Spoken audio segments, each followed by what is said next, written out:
as Vice President Harris and Donald Trump stump in the battleground states today. The polls in those swing states continue to basically show a dead heat. The race has been remarkably stable in the last couple months or so, but there has been a bit of movement as well. Stirewalt looking into the numbers, breaking it all down. Chris? Okay, let's start with what we know. Element number one, our first beautiful graphic here on the big board. So here is your average in the Decision Desk HQ polling average. Nationally, October 2nd, 1 month ago from today, compared to today. Yep. What do you see? Trump up 1, Harris down 1.6. Why is that? We could talk about why. We could talk about, did he get a point from her? Did a point of undecided come in? It's all very interesting. We'll find out in 6 days. But I want you to look at the second beautiful graphic on the big board. Number 2, here you go. How about Pennsylvania? How about Pennsylvania? How does this compare to that? She's down less in Pennsylvania now than she is nationally, and he's up about the same. He's gained about the same. Maybe he was getting those people who were sideline sitters. Maybe he was getting those people who were sideline sitters. But maybe it's not statistically significant. Why don't we look at Georgia, which is his Pennsylvania? Donald Trump's Pennsylvania is, where's she? Basically the same, and he's come in big. Again, it tells us, it points us to the idea that what happened in October was that people who were undecided were really Republicans who were just, it took them this last little bitsy bit to come in and join the party that they were going to be part of anyway. What about Michigan? What about Michigan? Good question. How about number 4? Show us beautiful number 4. Here's Michigan. What do you see? Tighter margins. It's very tight in Michigan. It's very tight in Michigan. And last but not least of the swing states, number 5, Arizona. Why don't we take a look here? Oh, no, this is the average. This is all of them together. You take them all together, what's the story that you see?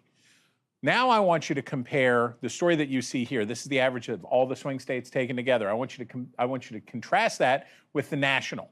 Okay. And if you look at this, and I think, so, and maybe I'm going to be annoying and ask you to toggle back and forth. But look at this, down 1.6, plus 1. Now go back to the swing state average. Go back to number 5.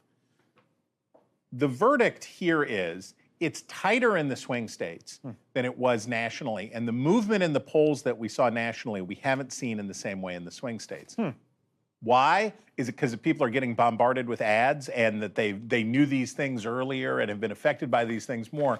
But that's the kind of sassafras that we'll be looking for on election night. Real quick, so the quote-unquote persuadables, they were Trump, who ended up coming back home? The story of this election in a lot of ways is that the Republican Party has been more unified behind Donald Trump in this cycle than they have at any time in the past. The reason saw that in the primary. We saw it in the primary, and that Donald Trump started from a higher place, and we didn't have to go through the whole kabuki dance that we did in 2016 and 2020, where Republicans said, gee willikers, I don't know if I'm going to support Donald Trump. They almost all ended up supporting Donald Trump. Now the Republicans who are against Trump are against him, and the ones that are for him have been for him for a long time. That's why the polls have been stable, stable, stable.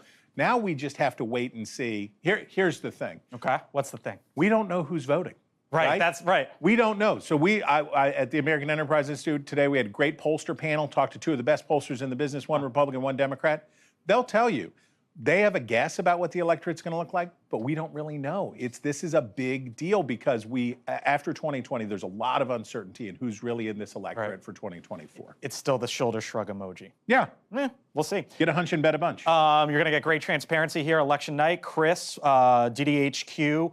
I want you real quick to walk the viewers behind as the numbers come in and you start to look at them, and Scott Trainer and DDHQ start to look at them, what we're going to be doing here on NewsNation. I'm personally victimized by this because for a long time, what I love to do is be part of calling races and be part of the team calling races. But instead, I'll be sitting over at that desk, annoying the team. Okay, there you go. DDHQ. That's an upgrade. Huh? No, it's not an upgrade. The Nerdquarium is where I belong, but I'm going to be doing this.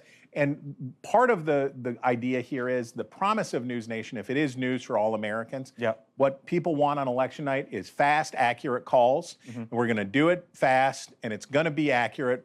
That's our aim, and we don't need to kiss anybody's patootie and make them feel better about it. We can treat them like grown-ups and tell them what the news is. We're going to be transparent about it, and we've got a great team at DDHQ. Indeed, indeed. Great team there. Stirewalt here as well.